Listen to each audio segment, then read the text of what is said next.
આજે ચૈતર વસાવા એક ખેતીવાડી અધિકારી તરીકે જાહેર જીવનમાં આવ્યા, રાજકારણમાં જોડાયા, ભાજપ અને કોંગ્રેસ સામે લડ્યા, આદિવાસીઓ માટે લડ્યા. આજે ચૈતર વસાવા પર 19 જેટલી FIR કરાવવામાં આવી.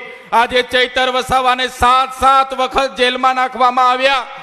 જેલમાં પણ એવી ટ્રીટમેન્ટ અમને આપવામાં આવી.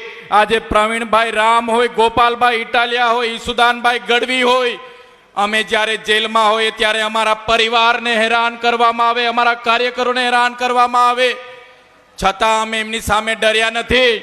નાના મોટા લોકો હોય, આમ આદમી પાર્ટીના કાર્યકરોને આ પ્રકારે હેરાન કરવામાં આવે છે એમ કરીને પોતાના ઘર પર રાખેલો ઝંડો ઉતારીને પેટીમાં મૂકી દે.